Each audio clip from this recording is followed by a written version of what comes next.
could not run. I had to be in front of you. I had to have like little steps, make little angles, and do like different things that you have to be. And to have a fight like to have a style like mine, you have to perfect that. Wearing a T-shirt that says "Never Made." I believe him. I think he's telling the truth. All right, guys, welcome back to Never Made Weight. We got a legend today. I'm so excited for this one. Paul Spadafora, better known as the Pittsburgh Kid. Paul, how are you doing today? I'm doing good. Yourself? I'm doing good. Guys, Paul is 49 1-1, a legendary fighter, a tall 135er, former IBF world champ. Paul, let me ask you a question. How'd you get into boxing? Oh, I've been boxing my whole life. My grandfather was a fighter. My brother was a fighter. My father was a fighter. It's my cousin. It was Joey Maxim. So it's been in our family my whole life. That's amazing to hear. Now, let me ask you this, Paul. Now that you're in retirement, how often are you in the gym? I live in the gym. I'm in the gym every day. I have a gym in my house.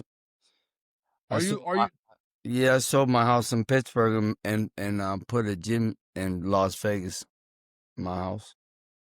okay? So you're just training just to stay healthy every day? Yeah, just training fighters. And I got a couple I got a couple pros, a couple amateurs. I enjoy it. Yeah. Whenever you're coaching fighters nowadays, how different is it than when you were being coached back when you were young? Oh man, it's like, oh man, I hate to say it, but it's like night and day. How You know, so? I mean, bro, I come up from the air, we spar every day. You know what I mean? We don't hit the hand pad. I never hit the hand. My trainer was older. He couldn't hold the hand pads. You know what I'm saying? It was just different. Like we spar, we hit the bag, we do our work. Old school stuff. Well, nowadays it's very common that you see pro fighters, they say, "Hey, I don't even spar anymore It's because I'm unbelievable. just taking too much damage during Yeah. practice." I disagree with that. Me personally, and the same way with some of these kids. I mean, they're in the gym for years and they don't have no fights. I started boxing when I was 14, and by the time I was 16, I had got shot when I was 16. You know, so I had like by that time I had like 80 fights, amateur fights. You know what I mean? So we fought all the time. That's what you do. Fighters fight. You know what You I mean? said you got shot when you were 16. Where did you get shot? I got shot in my leg. Was that what was that about? It was I was in the wrong I was in a high speed chase. I was in a passenger. I was a passenger, and we got into a high speed chase with the police, and he opened fire in the car. Growing up, would you consider yourself a bit of a troublemaker? No, I wasn't a troublemaker, but I was involved in I come from a different neighborhood. You know what I mean? It was like uh just like a hood. You know what I mean? And it just everybody in the neighborhood was getting in trouble. Everybody in the neighborhood was hustling. You know what I mean? Yeah. And I'm gonna be honest with you, boxing saved my life. I ended up going to prison anyway. You know what I'm saying? Yeah. So I mean, Yeah. but boxing basically saved my life. But when you say boxing saved your life, do you mean that as a kid to stay out of trouble, or during your boxing career to stay out of trouble, or Yeah. Everything. everything? I mean, but boxing was like church to me.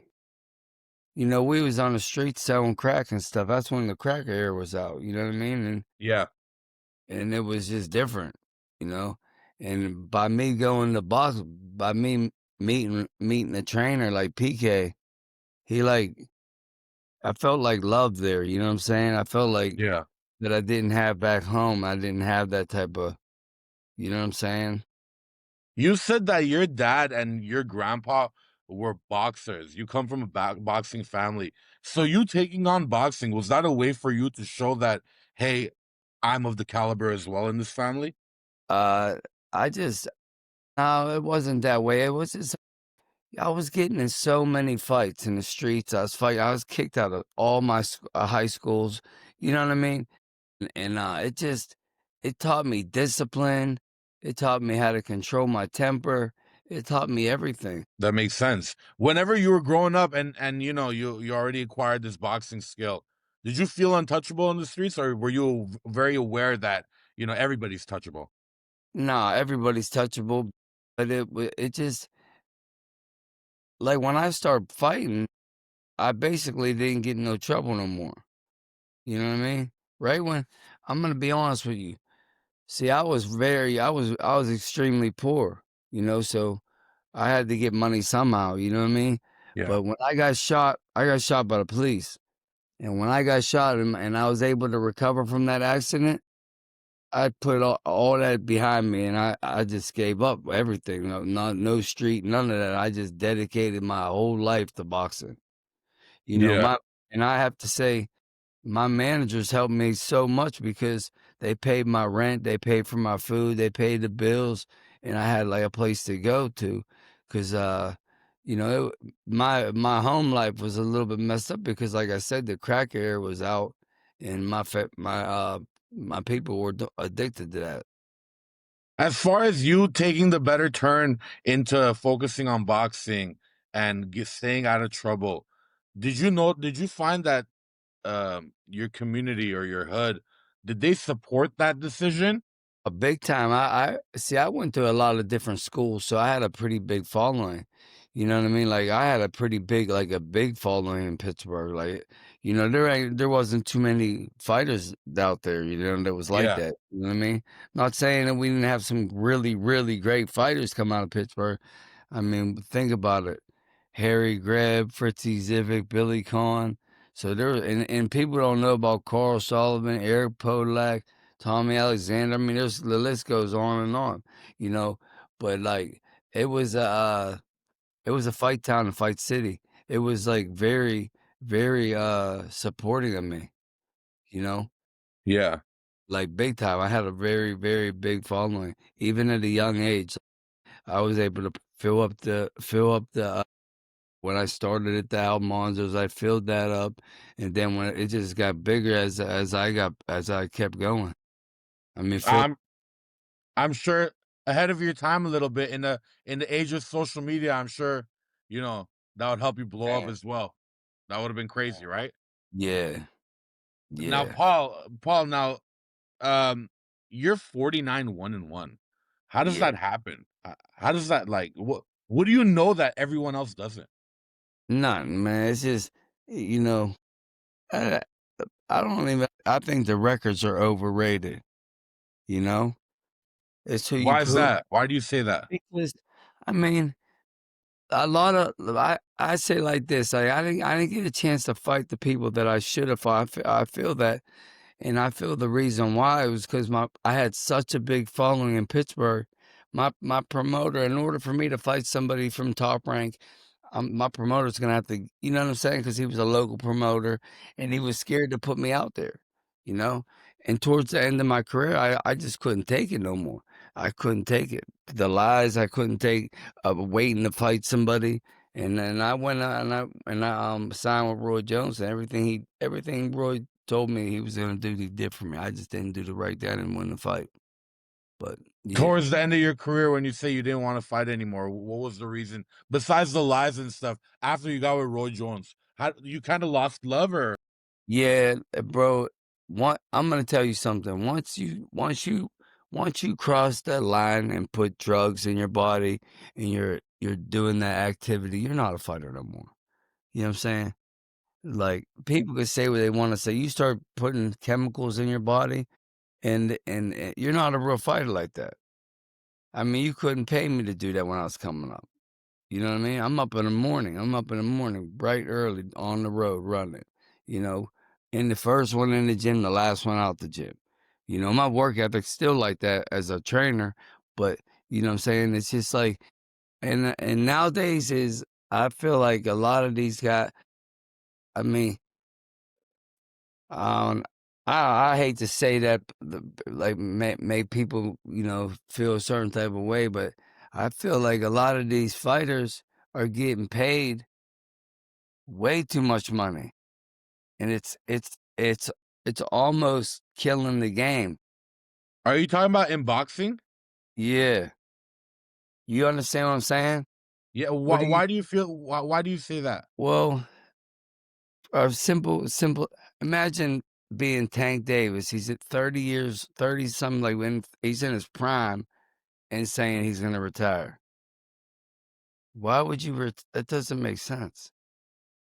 You're supposed to retire when you can't take it no more. You know what I mean? I guess that's the But you're classic making way. all that money though. You're making $20 million a fight. You know what I'm saying? So it's like, you know, What I kind of look from the outside. I mean, I've never been a fighter. From the outside, I kind of look at it as like if they probably get to some point where they've made so much money where it's like the brain damage is not worth it anymore. right? That's And probably and what they're thinking. and the fighter, I mean, like classic fighters like you, as you said, people don't spar anymore. Just off what you said in the beginning of this interview that people don't spar anymore, and you grew up sparring. It's a testament to the era you come from, and oftentimes I talk to people from your era. They feel the same way. They feel like the game has gone a little bit soft. What do you think? Has the game gone a little bit soft, or do we just have more knowledge now? No, I think it got a little bit more soft. I mean, I do. Listen. How can you be in a boxing gym, come into a boxing gym training somebody? You're training somebody for a year, 2 years, 3 years, and the guy got 4 fights. Like, come on, man. That's not even normal. You know what I mean? Like, for instance, if I'm training you, you're probably gonna be fighting in 8, 9 weeks. You know what I'm saying? Or you don't Yeah, want to fight. You either understood. wanna fight or you don't wanna fight, you know what I'm saying? Got it. Yeah, but the sparring is I'm gonna be honest with you, I never heard of it, nothing like that, like some of these guys. I'm just being honest with you. Not saying I'm bad about it, I mean, you can't argue with them, you know what I'm saying? You'll run them away, and then they won't fight no more, you know what I'm saying? You mentioned sparring, bro, it's like, phew. You know what I mean? You don't see it for a couple days. For fight fans that they're not boxing, they're not training, they're not sparring, right? Can you explain to us how hard you're supposed to go in sparring as opposed to a real fight? I mean, look at it like this. Like sparring is sparring. You come to the gym, you're fighting. That's where we get all the people. That's another thing is that's where we get the damage from sparring. All them rounds of sparring. I understand that point of view what you're saying for sure. But if how do you practice on your craft without sparring? If you're playing basketball, how do you practice? You scrimmage. If you're going to play for another team, am I right? Yeah. I mean, you have to spar. I mean, we sport every day. We sport every day. I I don't know. guess I guess the lack of sparring or the staying away from sparring is common with MMA fighters. Most of which we cover mostly MMA fighters. Right. I know one of the biggest ones, Max Holloway, was talking about, hey, I haven't sparred in like 4 camps. There's just no point for me to spar anymore. He's just taking so much damage already. What do you think about what do you think about someone that's already achieved legendary status, that's already at the top of their game, and then they choose not to spar? What do you think about that? No, I disagree with it. I disagree with it. I was just well when I finished my career, basically I was training with Pernell Whitaker, right? Yeah, Pernell Whitaker was arguably say one of the best ever. I mean, top 5, right? yeah. Of the best ever. We sport every day. He come into camp for 21 days. I probably spar 17 days. You Wow. know what I mean? So that's a legend. That's coming from that's a legend right there, like a certified legend. Yeah. One time I seen Roy Jones go like 17 rounds for it. He's a Wow. monster. Wow. Yeah, Roy Jones, like easily one of my favorite fighters just based on his style, right? So entertaining. Just just his heart alone, bro. Like he's just But different. but Paul, for your weight class, you were lengthy. You were tall for your weight class. Yeah.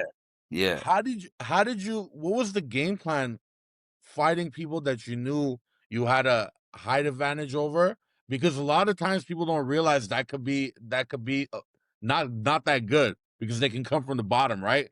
They have they Right. have better angles on you in a way. Yeah, well, I was at just my height. And you would assume that I was a runner or move around. I couldn't run if you paid me. I was a guy that was. Oh, I'm being honest. I couldn't run. I got shot in my left leg. I'm a southpaw. I could not run. I had to be in front of you. I had to have like little steps, make little angles, and do like different things that you have to be. And to have a style like mine, you have to perfect that. You to have a style like mine, you have to be watching the old school boxing. Like I'm not the guy that hits and runs around and none of that. I'm right in front of you. I'm taking chances. I don't know how to do nothing else but that.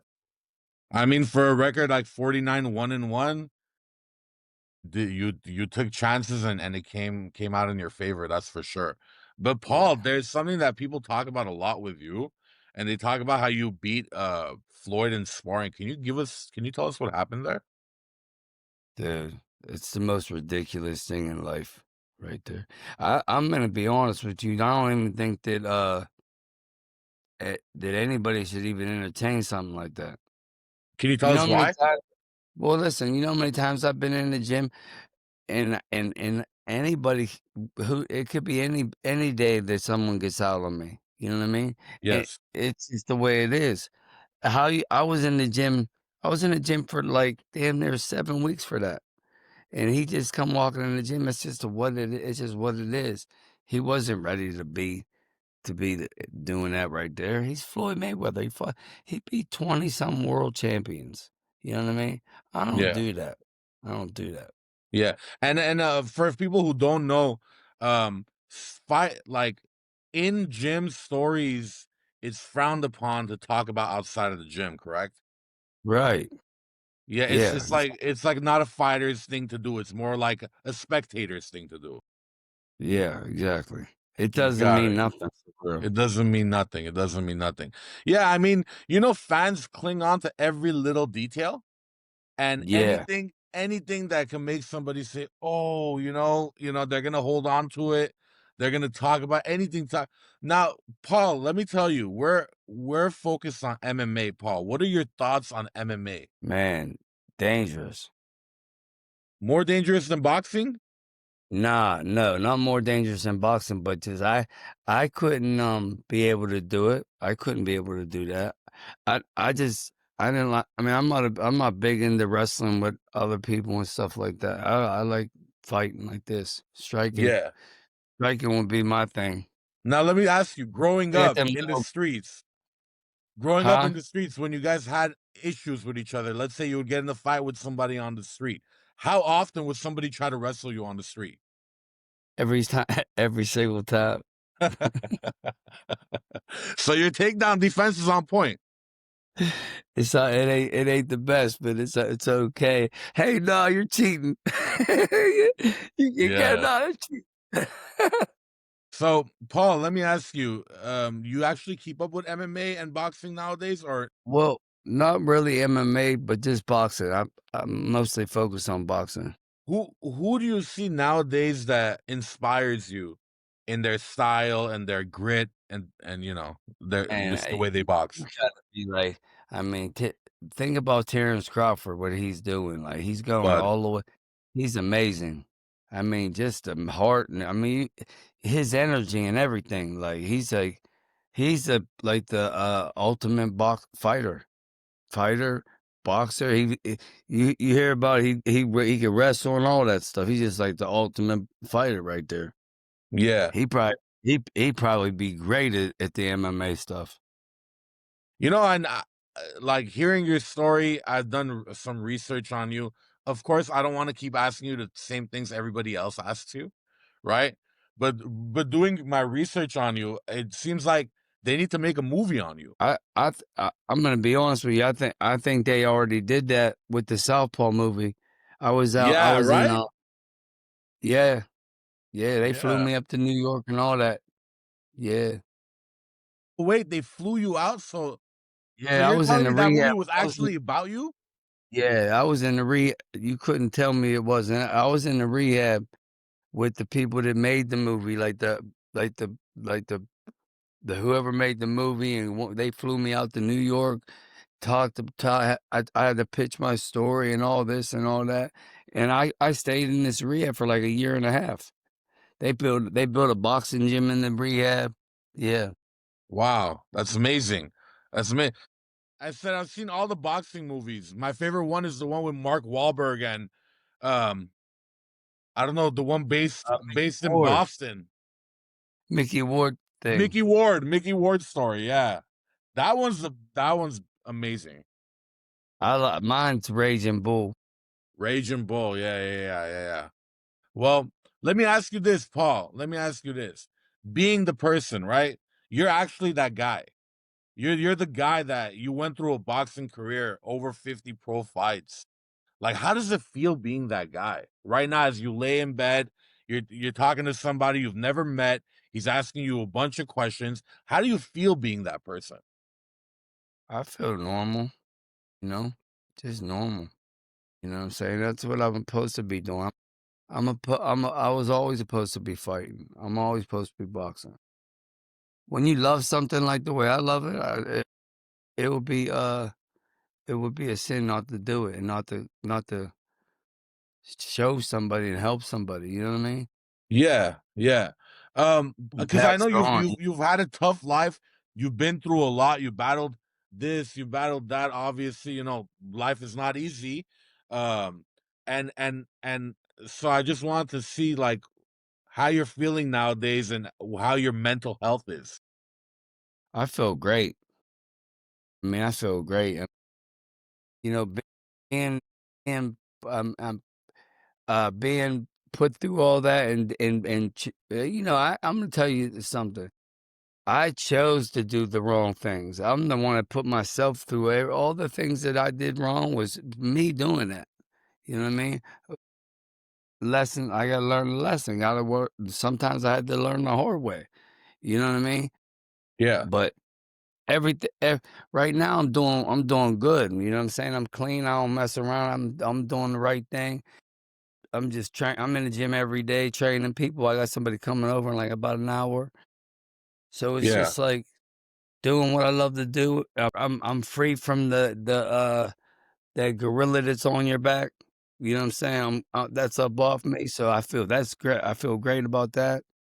And I stay active. I swim. I just do stuff like this. Stay ready, just to be in shape. You know. that's amazing. You look good, so I'm glad to see that. Paul, let me ask you a question. Teddy Atlas, obviously, you know Teddy Atlas. He was on the Joe Rogan podcast some years ago. He mentioned that um, he said a fight is when you have to overcome something. Yeah, Therefore, Mike Tyson is not one of the best fighters ever. He's one of the most dominant boxers ever, but he's not one because he never had to overcome adversity in a fight. He basically dominated all the fights that he won. What do you think about that? I disagree with that. I disagree. I think Mike Tyson's the best heavyweight ever. And That's my and opinion. and him never going through adversity in a fight. That should Nah, be positive, right? That should be considered a positive. but he had to go through adversity. I mean, some of the fights that he lost, he still had to go through adversity. But his point was that the ones he lost were the ones that he had to go through adversity. Okay. Yeah. Yeah, I hear what you're saying. It's a But pretty it's and a pretty like yeah, how can I say it's a pretty like yeah, critical way of thinking. Obviously, we're talking about Teddy Atlas over here. He's a yeah, pretty critical right. man. That's why I want to Yeah, get your opinion on it. yeah. He got a good point. I hear what you're saying, and I kind of remember him saying that too. I seen that when he was saying when he was on the, Joe Rogan's podcast, and he mentioned that. So he got a good point.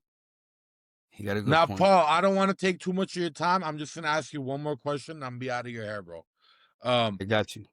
Paul, your in the game of boxing, right? Fans don't understand this. Whenever your opponent is blocking, how important is it to tire out his blocking hands? What do you Not mean, necessarily Tara?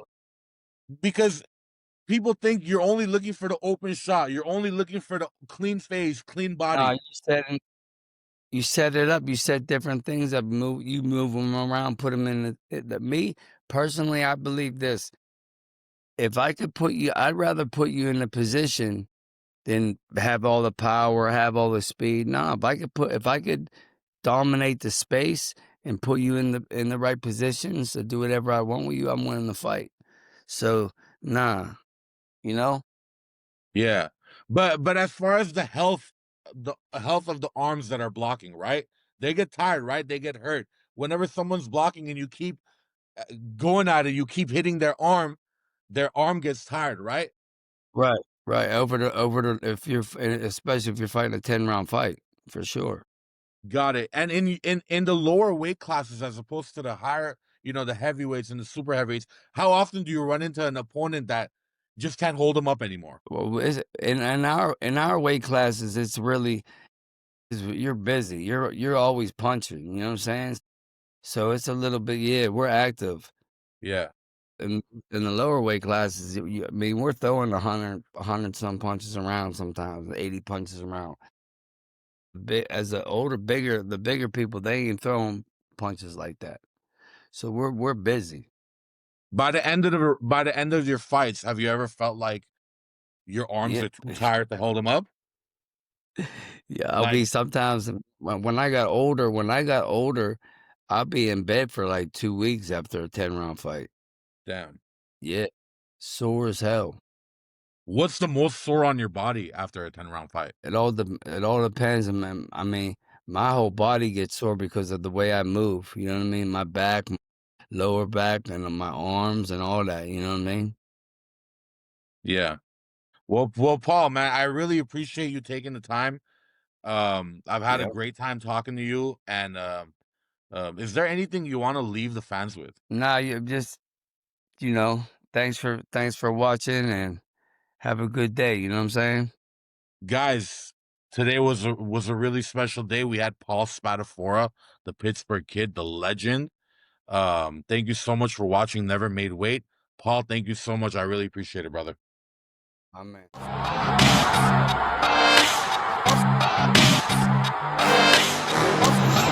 Wearing a t-shirt that says never made. I believe him. I think he's telling the truth.